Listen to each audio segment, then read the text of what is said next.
Ini kita akan belajar bersama-sama untuk mata pelajaran tematik kelas 2, tema 2 bermain di lingkunganku, subtema 4 bermain di tempat wisata, pembelajaran yang ke-6.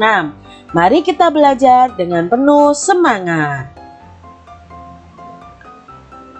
Kunjungan terakhir menuju kebun binatang. Benny bersama teman sekelasnya membeli tiket. Ia ikut antrian yang panjang. Benny ingin menunggangi gajah. Nah, di sini Benny dan teman-temannya pergi ke kebun binatang. Benny ingin naik gajah, adik-adik. Menunggangi gajah. Di kebun binatang Ragunan, Benny ingin menunggangi gajah. Ia bersama guru dan teman lainnya membayar sewa naik gajah.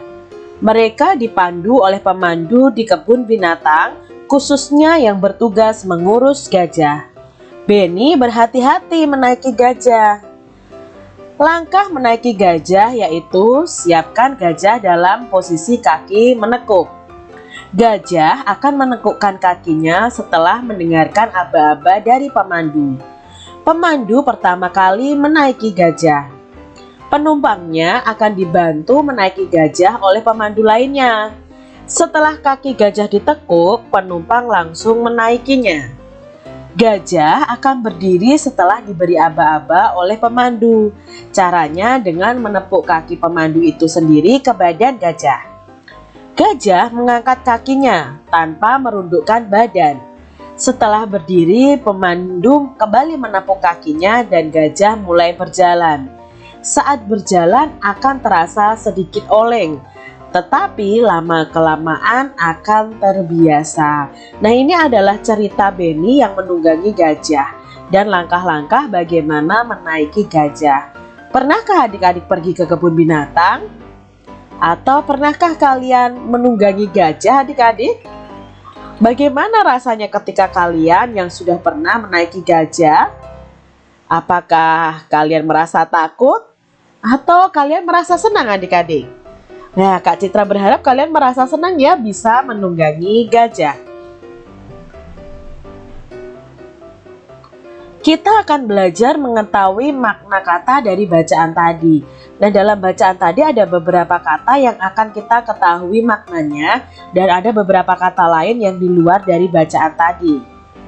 Nah, di sini Kak Citra mempunyai kata menunggangi. Menunggangi itu artinya sama dengan menaiki. Lalu ada kata sewa. Sewa itu artinya meminjam sesuatu. Pemandu. Nah, pemandu itu adalah orang yang memandu atau memimpin. Tadi pemandu gajah berarti orang yang memandu atau memimpin gajah. Menekuk. Menekuk itu melipat benda. Kalau menekuk kaki berarti kita melipat kaki kita. Aba-aba itu artinya kata perintah dalam baris berbaris atau gerak badan. Ada kata tradisional. Tradisional itu artinya menurut kebiasaan atau adat. Lalu saat kita naik kuda, adik-adik, dalam kuda itu ada tali pelana. Itu adalah tali yang mengikat tempat duduk penunggang kuda. Lalu dalam kalau kita menaiki kuda, adik-adik, itu ada pijakan. Pijakan itu artinya tempat menginjak. Lalu ada torso. Torso itu bagian badan atau batang tubuh tanpa lengan dan kaki. Lalu ada kekang. Kekang itu tali untuk mengendalikan kuda. Itu adalah makna kata dari 10 kata yang telah kita pelajari. Amatilah gambar berikut dengan cermat. Nah, di sini adalah peralatan yang digunakan ketika kita menunggangi kuda. Ada sepatu boots, ada rompi, ada kacamata, ada topi ya, topi atau helm untuk naik kuda. Lalu ada kekang, ada pijakan, ada pelana ya. Ini adalah peralatan yang kita gunakan ketika kita naik kuda. Apa ya manfaat mematuhi aturan naik kuda? Nah, ketika kita menaiki kuda atau menaiki gajah tadi ada aturannya, adik-adik. Ya, aturannya itu manfaatnya agar kita tidak jatuh saat naik kuda dan agar kuda tidak liar adik-adik. Lalu apa yang terjadi jika kita tidak mematuhi aturan naik kuda? Ya, akibatnya kuda bisa liar, memberontak dan membahayakan keselamatan penunggang kuda. Penunggang kudanya bisa jatuh. Nah, jadi setiap aturan itu pasti ada manfaat dan ada akibat jika kita tidak mematuhi aturan tersebut. Bagaimana manfaat mematuhi aturan di tempat wisata dalam kehidupan sehari-hari?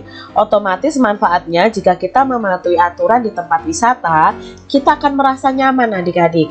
Kita akan aman juga untuk berwisata dan kita tidak membahayakan orang lain. Lalu bagaimana akibatnya jika berperilaku yang tidak sesuai dengan aturan di tempat wisata? Ya, otomatis itu akan membahayakan diri kita. Itu membuat kita tidak aman, membuat kita tidak nyaman dan bisa membahayakan orang lain. Contohnya ketika kalian pergi ke kolam renang misalnya ya. Kalian harus mematuhi aturan yang ada. Misalnya anak kecil harus berenangnya di kolam yang khusus anak kecil, tidak boleh di kolam yang khusus anak atau orang dewasa. Nah, itu kalau kita mematuhi kita akan aman. Tetapi kalau kamu melanggarnya, kamu masuk ke kolam renang yang dalamnya mungkin 2 meter, itu akan berbahaya bagi diri kalian. Bagaimana manfaat mematuhi aturan di rumah dalam kehidupan sehari-hari? Tentu di rumah adik-adik semuanya ada aturan. Nah, jika aturan itu kita patuhi, maka manfaatnya ya 1. Membuat keluarga kita nyaman dan aman. Rumah kita tertata dengan rapi.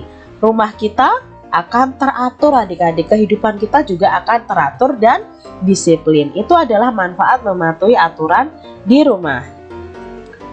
Bagaimana akibat yang tidak akibatnya kalau tidak sesuai dengan aturan di rumah? Kalau kita tidak mematuhi aturan yang ada di rumah. Nah, adik-adik akibatnya ya kita akan merasa tidak nyaman dan aman di rumah kita. Rumah kita akan berantakan.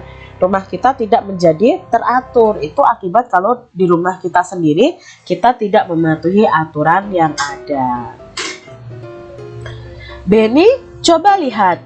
Di kebun binatang ada berbagai jenis hewan.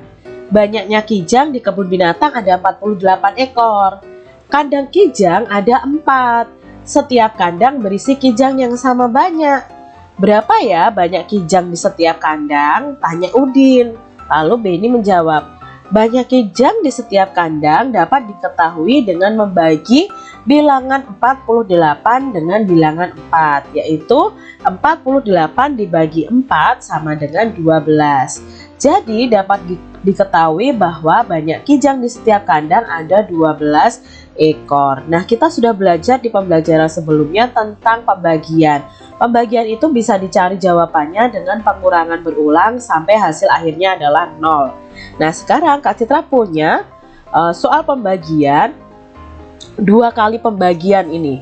Kita akan kerjakan bersama-sama. 16 dibagi 8 dibagi 2. Mana dulu yang harus dikerjakan? Ya, yang harus dikerjakan adalah bagian depan dulu. 16 dibagi 8. 16 dibagi 8 itu sama dengan 16 dikurangi 8 sampai hasil akhirnya adalah 0. 16 dikurangi 8 sama dengan 8. Dan di sini hasil akhirnya belum 0. Nah, karena belum 0, kita kurangi lagi. 8 dikurangi 8 sama dengan 0. Nah, karena sudah 0 di sini, otomatis kita tinggal menghitung ada berapa kali pengurangan. Ada 2 kali pengurangan, berarti 16 dibagi 8 sama dengan 2. Maka kita tulis di sini 2. Apakah sudah selesai adik-adik? Ya, belum. Kita bagi lagi dengan angka 2 ini. Ya, kita tuliskan 2 dibagi 2. Nah, tidak perlu kita pakai pengurangan berulang karena kita sudah tahu jika angka tersebut dibagi angka itu sendiri, maka hasilnya adalah 1. Jadi 2 dibagi 2 hasilnya itu 1. 16 dibagi 8 dibagi 2 hasilnya adalah 1. Contoh berikutnya ada 33 dibagi 11 dibagi 3. Mana dulu yang harus dikerjakan? Ya, 33 dibagi 11. Maka 33 dikurangi 11 sama dengan 22. Lalu 22-nya ini belum 0, jadi kita kurangi lagi 11. 22 dikurangi 11 sama dengan 11. Lalu 11 dikurangi 11 sama dengan 0. Jadi 33 dibagi 11 ada berapa kali pengurangan? Ya, ada 3 kali pengurangan. Maka kita tulis di sini 3. 3 dibagi 3 sama dengan 1. Itu tadi adik-adik cara membagikannya. Demikian adik-adik pembahasan kita di mata pelajaran tematik tema 2 subtema 4 pembelajaran yang ke-6. Semoga video pembelajaran ini dapat bermanfaat untuk adik-adik semuanya. Sampai jumpa kembali di video pembelajaran selanjutnya.